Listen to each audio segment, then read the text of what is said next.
আমার ফুরফুরা শরীফের মুজাদ্দিদুজ্জামান আমির শরিয়ত কুতুবুল আলম দাদা হুজুর পীর কিবলা রহমাতুল্লাহ আলাইহি যে মসজিদে আল্লাহকে ডেকে ডেকে ডেকে ডেকে আল্লাহর ওলি হয়েছিলেন, ওই মসজিদটা পাকা না কাঁচা?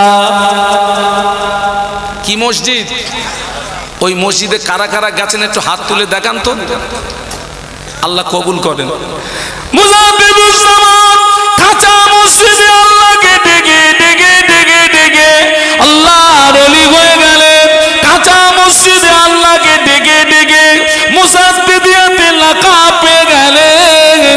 আমরা মসজিদে এসি লাগিয়ে আল্লাহ পাওয়া যায় না। আল্লাহ নবী 1500 বছর আগে বলেছেন, ইসবিউর রাজুলু মুমিনান ওয়া ইমসি কাফিরা ওয়া ইমসি মুমিনান ওয়া ইসবিউ কাফিরা। আল্লাহ নবী বললেন আখিরি জামানায় আমার একদল উম্মতি সকালবেলা ঈমান আনবে, সন্ধ্যাবেলা কাফের হবে, সন্ধ্যাবেলা ঈমান আনবে, সকালবেলা কাফের হবে। আল্লাহ নবী বলেছিলেন আখিরি জামানা হাতের তালুতে আগুন রাখা যত না কষ্ট হবে, তার চেয়ে বেশি কষ্ট হবে ঈমান নিয়ে বেঁচে থাকা।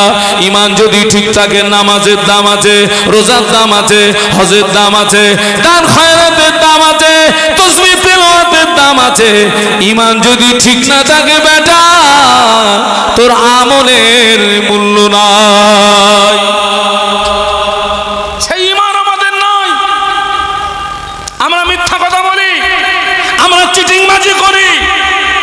আমরা পরকে ঠকাই, আমরা বোনের ফারাজ মেরে খাই, ভাইয়ের হক নষ্ট করি, প্রতিবেশীর হক নষ্ট করি, সেই ঈমান আমাদের নয়।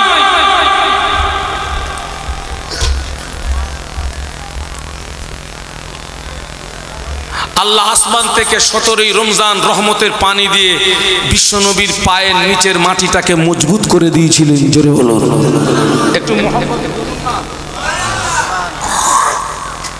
আমার ভাইরা, আল্লাহ নবী যে সাহাবীদেরকে যুদ্ধের পারমিশন দিতেন, দুটো বিষয় দেখতেন। একটা দেখতেন বয়স, আর দ্বিতীয় দেখতেন হাইট। কি কি দেখতেন? বয়স আর হাইট। কোন সাহাবী হাইটে শর্ট হয়ে যাচ্ছে, ওই সাহাবীরা পায়ের গুড়মুড়িটাকে উঁচু করে নিজের শরীরের হাইটটাকে বাড়িয়ে দিয়েছিলেন, যাতে যুদ্ধের পারমিশনটা পেয়ে যায়। জোরে বলতে পারলেন না? মহব্বতে বলতে পারলেন না? ঈমান রাখেন, ঈমান রাখেন। হাইটে শর্ট হয়ে যাচ্ছে বলে পায়ের গুড়মুড়িটাকে উঁচু করে শরীরের হাইটটাকে বাড়িয়ে দিয়েছিলেন, যাতে যুদ্ধের পারমিশনটা পেয়ে যায়। একটু জোরে বলুন, আর একটু জোরে বলুন। কাফেরদের নেতৃত্ব দিচ্ছে কে বলছিলাম? আবু জাহাল। আবু জাহাল বড় শয়তান। হ্যাঁ, কোন শয়তান? সবাই মিলে বলুন, কোন শয়তান?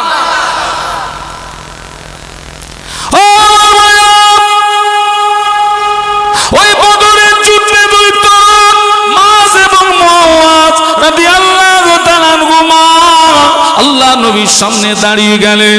ইয়া রাসূলুল্লাহ, হাবিবাল্লাহ, আমাদের সামনে দিয়ে আমাদের বাপ চাচারা সব যুদ্ধের ময়দানে চলে গেল, আমাদের যাওয়া হলো না।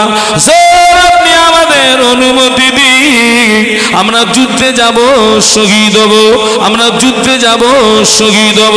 আল্লাহ নবী বললেন কি করে তোমাদের অনুমতি দিই? তোমাদের বয়সটা বড় কাঁচা, দুই তরুণ কেঁদে জানে যার। আপনি আমাদের অনুমতি দিন, আমরা যুদ্ধে যাব, শহীদ হব। আল্লাহ নবী বললেন বেশ, তোমরা দুইজন একটু কুস্তি লড়ো, যে জিতে যাবে পারমিশন পেয়ে যাবে। হযরত মুআজ বড়, মুআওয়াজ ছোট। মুআওয়াজ মুআজের কানে কানে বলে, ভাই তুই তো আমাকে এক ধাক্কায় ফেলে দিবি ভাই, আল্লাহর নামে শপথ করে বলছি, দ্বিতীয়বারে আমি যখন তোকে ধরবো ইচ্ছা করে পড়ে যাবি, তা না হলে আমি যুদ্ধের পারমিশন পাবো না। আল্লাহ নবী দুই তরুণের মনের ভাব বুঝতে পেরে আল্লাহ নবী দুই তরুণকে যুদ্ধের অনুমতি দিয়ে দিলে। হযরত মাজ মুআওয়াজ রাদিয়াল্লাহু আনহুমা যুদ্ধের ময়দানে চলে গেলেন। আল্লাহ নবীর সাহাবী আব্দুর রহমান ইবনে আওফ রাদিয়াল্লাহু আনহু বলেন, আমি বিশাল যুদ্ধে দুই তরুণকে দেখে আশ্চর্য হয়ে গেলাম, বিশাল যুদ্ধে দুই তরুণকে দেখে অবাক হয়ে গেলাম। হযরত মাজ মুআওয়াজ নবী সাহাবীর নিকটস্থ গিয়ে সালাম দিয়ে বলেছিলেন, চাচা যান, চাচা যান, আমরা মদিনার আনসারের ছেলে। ও চাচা যান, আমরা শুনেছি মক্কার জমিনে আবু জাহল সবচেয়ে নবীকে বেশি কষ্ট দিয়েছে। ও চাচা যান, আপনি একটু দেখিয়ে দেন আবু জাহল কোনটা। ও চাচা যান, আমরা বাড়ি থেকে নিয়ত করে এসেছি, হয় আবু জাহলকে মারবো, তা না হলে আমরা মরবো, হয় আবু জাহলকে মারবো, তা না হলে আমরা মরবো, যুদ্ধের ময়দান ছেড়ে পালাবো না। জোরে বলতে পারলেন না, মহব্বতে বলতে পারলেন না? যে আবু জাহলের ভয়ে মক্কার মানুষরা থরথর করে কাঁপতো। এ বাবা, সাড়ে সাড়ে যদি লড়াই লাগে, এক সার যদি হেরে যায়, ওতে কোনো অসুবিধা আছে? আর ছাগলে আর ষাঁড়ে যদি লড়াই লাগে, ছাগলের কাছে যদি ষাঁড় হেরে যায় কি হবে?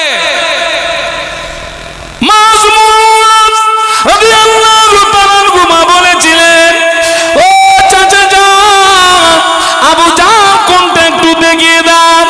নবী সাহাবী বলেন, আমি দূরে তাকিয়ে আবু জাহল নজরে পড়ে গেল, আমি দূরে তাকিয়ে দেখি আবু জাহল নজরে পড়ে গেল, আমি দেখিয়ে দিলাম, ওই যে দূরে দেখতে পাওয়া যায় আবু জাহল। বলার সঙ্গে সঙ্গে দুই তরুণ সিংহের মতো গর্জন করে ছুটে গিয়ে আবু জাহলকে ঘিরে ফেলেছে। আবু জাহলকে ঘিরে ফেলে দুই তরুণ তলোয়ার চালায়, আবু জাহলও তলোয়ার চালায়, দুই তরুণ তলোয়ার চালায়, আবু জাহলও তলোয়ার চালায়। আব্দুর রহমান ইবনে আওফ বলেন, আমি নজর করে দেখতে পেলাম আবু জাহল হযরত মাজের বাম হাতে একটা আঘাত করেছে, বাম হাতটা কেটে গিয়ে বগলের চামড়ার সঙ্গে হাতটা ঝুলে গিয়েছে। হযরত মাজ রাদিয়াল্লাহু তাআলা আনহুর বাম হাতটা কেটে গিয়ে বগলের চামড়ার সঙ্গে হাতটা ঝুলে গিয়েছে। হযরত মাজ রাদিয়াল্লাহু আনহু ডান হাত দিয়ে তলোয়ার চালাচ্ছে ঠিকই, কিন্তু কাটা ঝোলা হাতটা সামনে ডিস্টার্ব করছে, কাটা ঝোলা হাতটা সামনে ডিস্টার্ব করছে।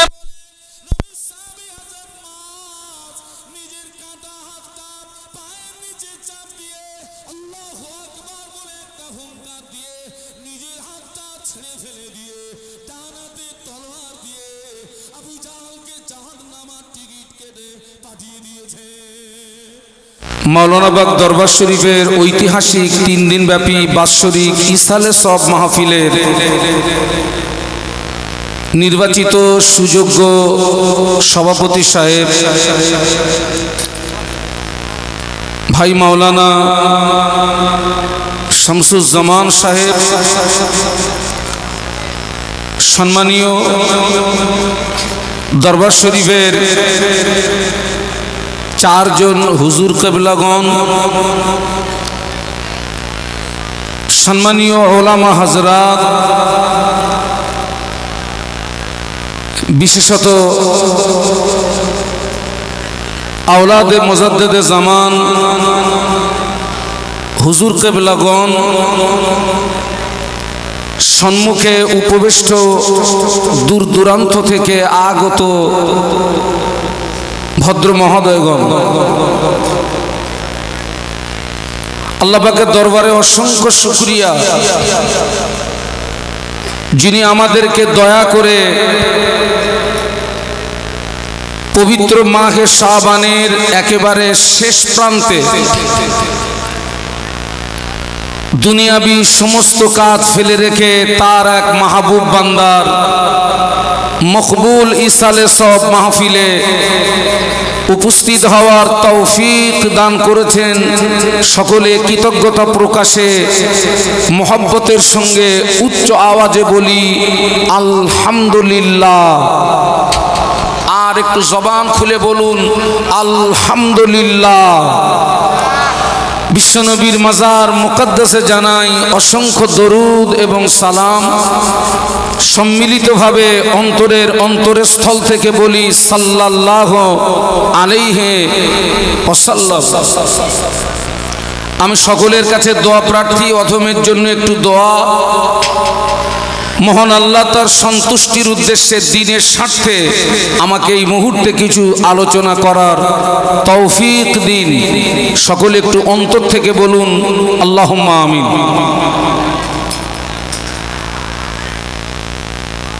আজকের আমরা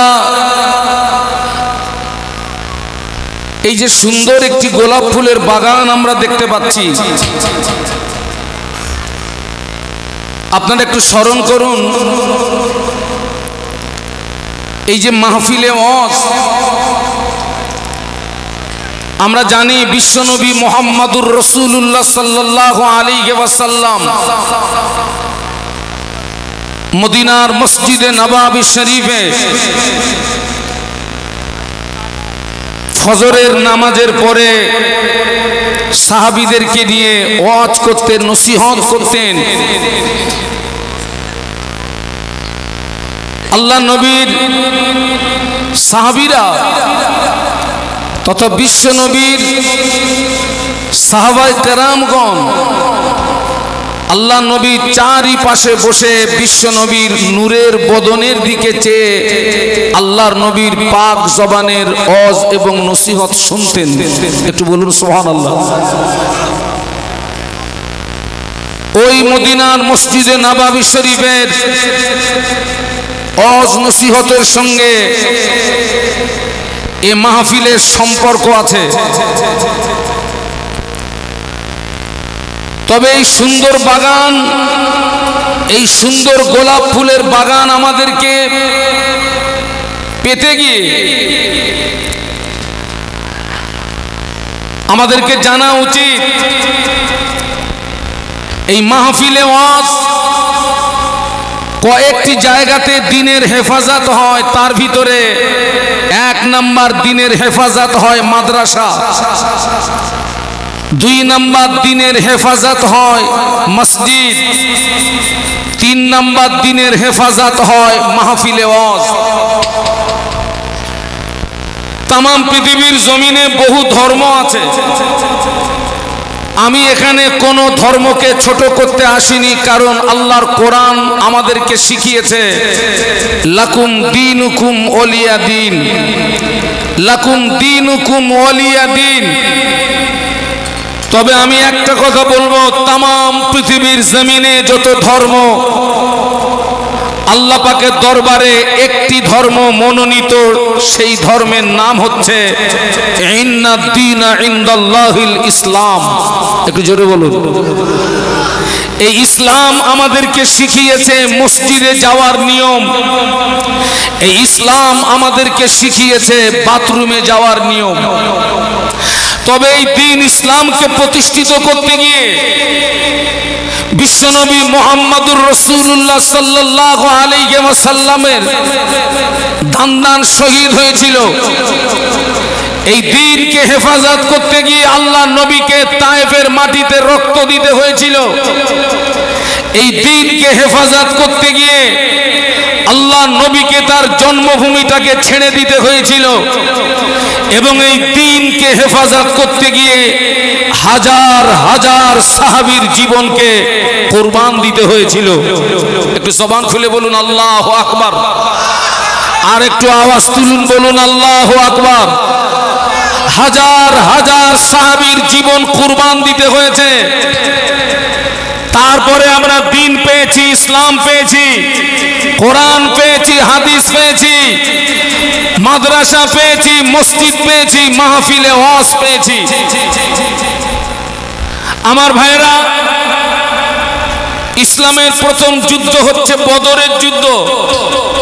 সবাই মিলে বলুন তো কোন যুদ্ধ? বদর। ইসলামের দ্বিতীয় যুদ্ধ হচ্ছে উহুদের যুদ্ধ। উহুদের যুদ্ধটা হচ্ছে বদর যুদ্ধের প্রতিশোধ।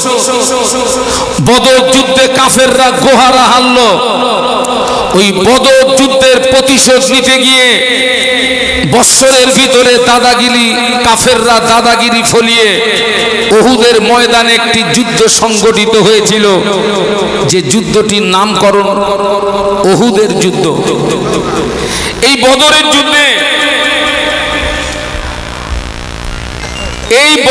যুদ্ধে মুসলমানদের সংখ্যা ছিল মাত্র 313, কাফেরদের সংখ্যা ছিল 1000। মুসলমানদের সংখ্যা কত বলেছি? মাত্র 313, কাফেরদের সংখ্যা 1000। 313 সাহাবীরা ছিলেন নিরস্ত্র,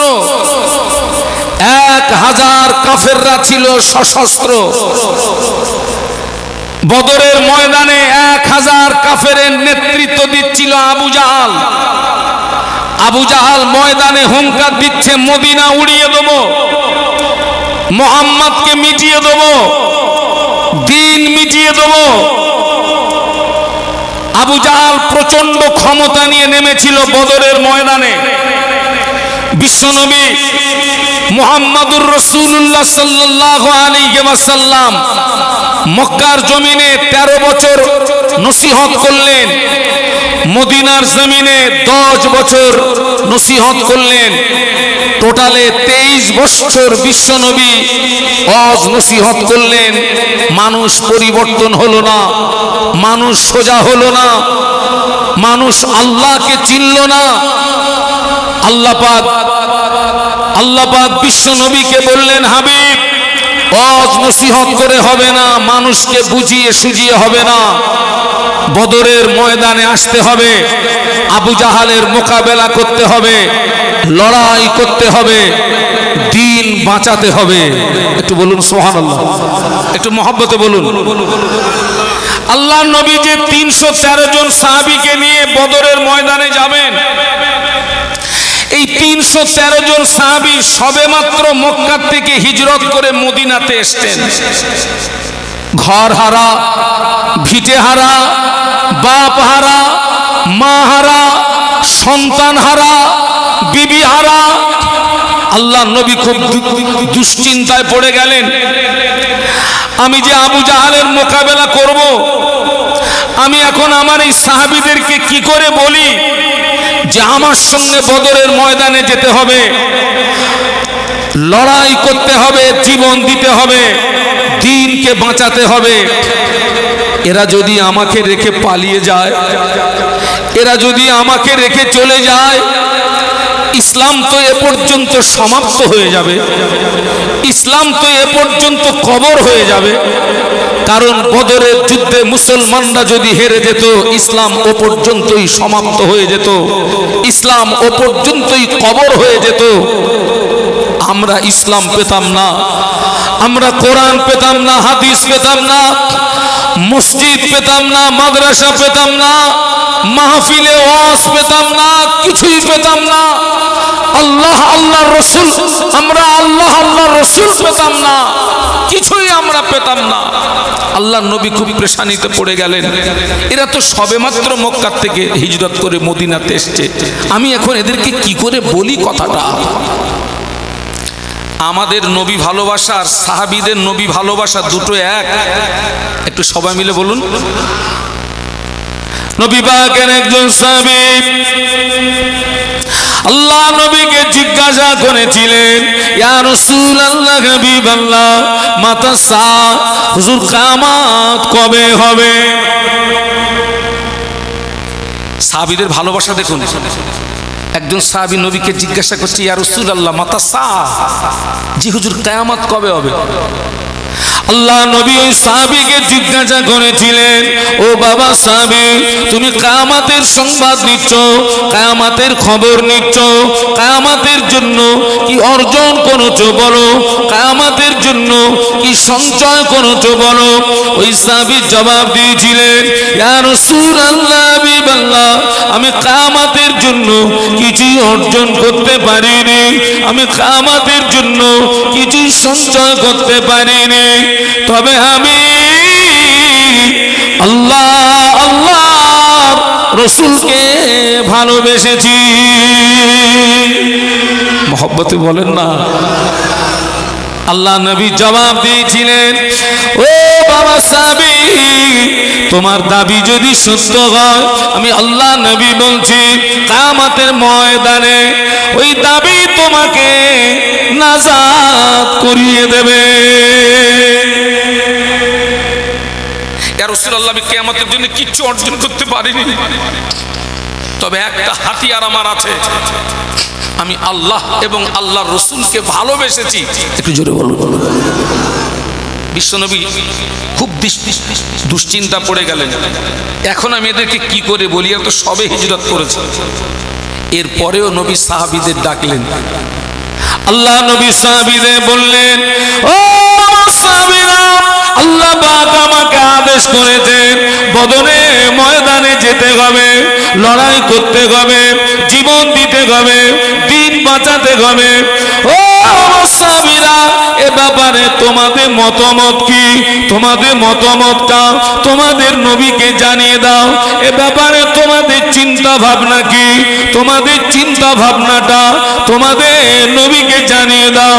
সাহাবীরা জবাব দিয়েছিলেন, ইয়া রাসূলুল্লাহ, হাবিবাল্লাহ, হুজুর আপনি ঘাবড়াবেন না, হুজুর আপনি ভয় পাবেন না, হুজুর আপনি আমাদেরকে নিয়ে ময়দানে চলুন, আমরা আপনার সামনে, আপনার পিছনে, আপনার ডায়ে, আপনার বাঁয়ে সর্বক্ষণ আপনার সঙ্গী হয়ে থাকব। একটু মহব্বতে বলেন না।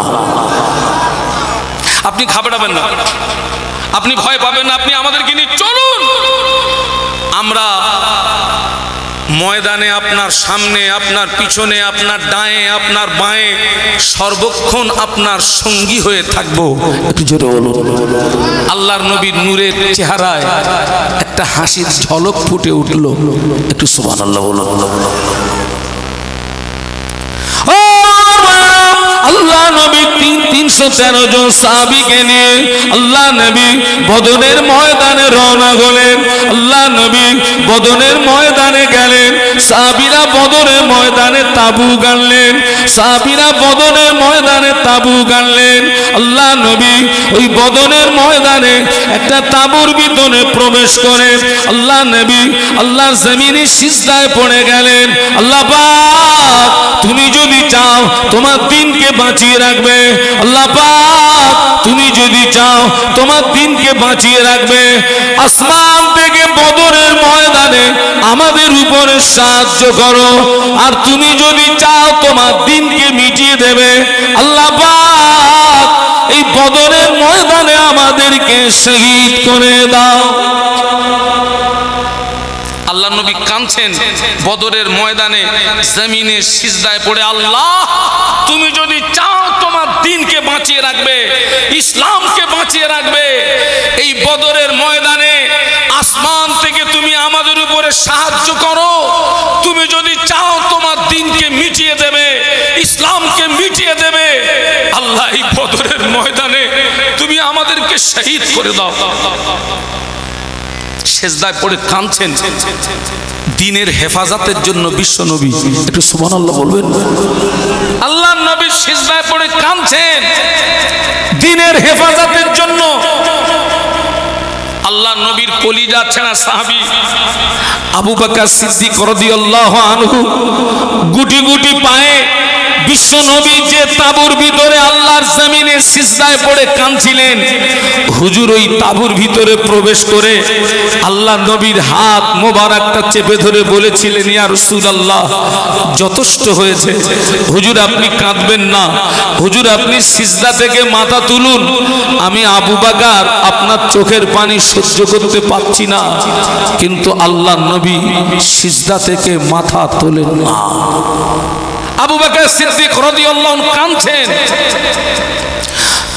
ইয়া রাসূলুল্লাহ যথেষ্ট হয়েছে, আপনি আর কাঁদবেন না, আপনি সিজদা থেকে মাথা তুলুন, আমি আবু বকর আপনার চোখের পানি সহ্য করতে পারছি না। হাদিস শরীফের ভিতরে এসেছে বদরের ময়দানে আল্লাহ নবী দ্বীনের হেফাজতের জন্য এত কেঁদেছিলেন, বিশ্বনবী অন্য কোনো দিন এত কান্না কাঁদেননি। বদরের ময়দানে আল্লাহর নবী এত কান্না কেঁদেছিলেন। একটু বলুন না আল্লাহু আকবার, একটু মহব্বতে বলুন না। আল্লাহর নবী সিজদা থেকে মাথা তুললেন না।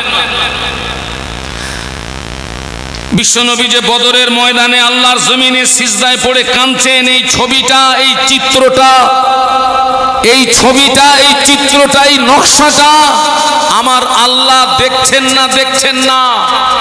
একটু জবান খুলে বলুন।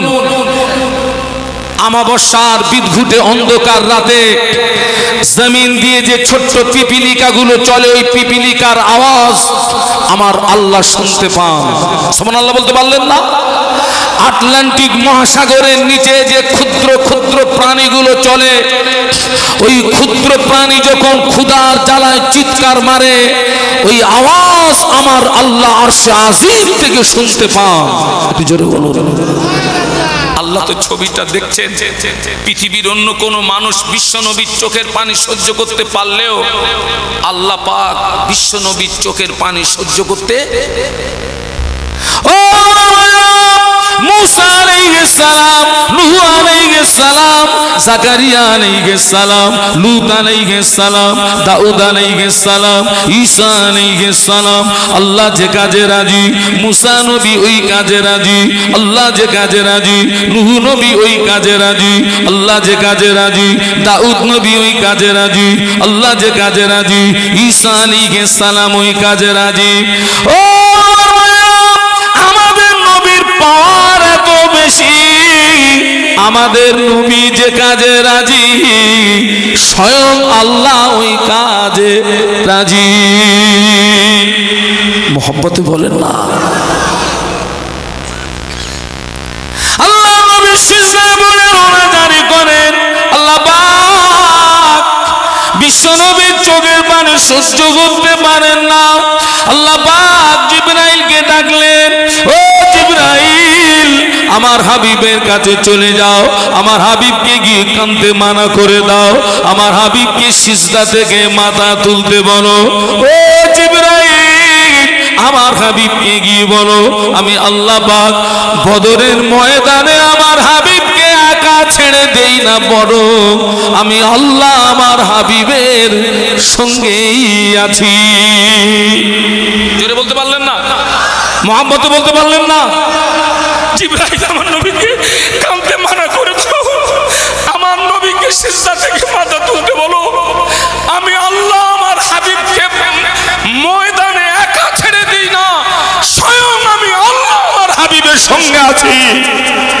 আরো জোরে বলুন। জিবরাইল আমার নবীকে গিয়ে জানিয়ে দাও, আমার নবীকে সিজদা থেকে মাথা তুলতে বলো, আমি আল্লাহ বদরের ময়দানে জয়ের ঝান্ডাটা আমার নবীর হাতেই তুলে দিয়েছি। আরো জোরে একটু দরুদ শরীফ। আল্লাহুম্মা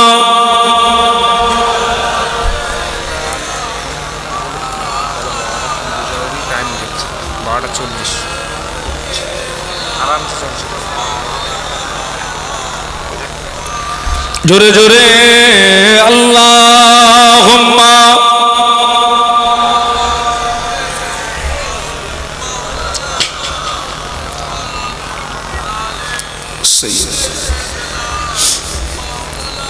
সকলে একটু জবান খুলে বলুন আল্লাহু আকবার।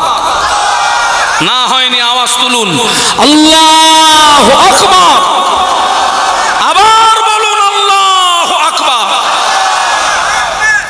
আল্লাহ বললেন জিবরাইল আমার হাবিবকে গিয়ে কাঁদতে মানা করে দাও, সিজদা থেকে মাথা তুলতে বলো, আমি আমার হাবিবকে একা ময়দানে ছেড়ে দিই না, বরং আমি আল্লাহ আমার হাবিবের সঙ্গেই আছি।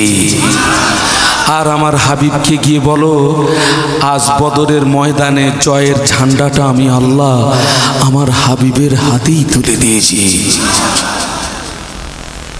ফেরেশতা জিবরাইল সালাম আসলেন, আল্লাহ নবীকে বাণীটা শোনালেন। আল্লাহ নবী সিজদা থেকে মাথা তুলেছেন। ইয়া রাসূলুল্লাহ, আল্লাহ আমাকে দিয়ে সংবাদ পাঠিয়েছেন, আল্লাহ নবী সিজদা থেকে মাথা তুলেছেন, কিন্তু বদরের ময়দানে বিশ্বনবী এত কেঁদেছিলেন, হাদিস শরীফের ভিতরে এসেছে বদরের বালু ভিজে গিয়ে আল্লাহ নবীর চেহারা মোবারকে জমাট বেঁধে গিয়েছিল। দিন হেফাজতের জন্য, ইসলামকে বাঁচানোর জন্য বদরের ময়দানে আল্লাহ নবী এত কেঁদেছিলেন, বিশ্ব নবীর চোখের পানিতে বদরের জমিনের বালু ভিজে গিয়ে আল্লাহ নবীর চেহারা মোবারকে একটা জমাট বেঁধে গেল। আল্লাহ নবী সিজদা থেকে মাথা তুলেছেন, কিন্তু মেজাজটা ছিল খুব জালালি মেজাজ। কি মেজাজ? জালালি মেজাজ মানে খুব রাগান্বিত। এই দেখুন আল্লাহ পাক আসমান থেকে সাহায্য করছে, দেখুন বদরের ময়দানে। ওই বদরের ময়দানে আল্লাহ নবী সিজদা থেকে মাথা তুলে বদরের জমিনের এক মুঠো বালু নিলেন। এক মুঠো বালু নিয়ে আল্লাহ নবী একটা দোয়া পড়লেন। আল্লাহ নবী দোয়া পড়ে 1000 কাফেনের দিকে নিক্ষেপ করেছিলেন। হাদিস শরীফের ভিতরে এসেছে আল্লাহ নবীর হাতের বালু আল্লাহ পাক বদরের ময়দানে 1000 কাফেরের চোখের ভিতরে পৌঁছে দিয়েছিলেন। শুধু চোখের ভিতরে নয়, 1000 কাফেরের চোখের ভিতরে এবং কানের ভিতরে আমার আল্লাহ বিশ্ব নবীর হাতের ওই বালু পৌঁছে দিয়েছিলেন। এটা হচ্ছে বদরের ময়দানে আসমান থেকে সর্বপ্রথম কি সাহায্য। 1 নম্বর সাহায্য।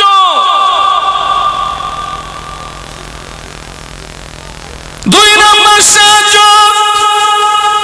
ওই বদরের ময়দানে আল্লাহ পাক মুসলমানদেরকে সাহায্য করার জন্য বদরের ময়দানে আল্লাহ পাক 5000 ফেরেশতা নাজিল করেছিলেন। 5000, আরো জোরে বলুন। 5000 ফেরেশতা আল্লাহ বদরের ময়দানে পাঠিয়েছিলেন। কিন্তু ভাবুন আবু জাহাল কতটা শক্তি নিয়ে নেমেছিল, আবু জাহাল কতটা ক্ষমতা নিয়ে নেমেছিল।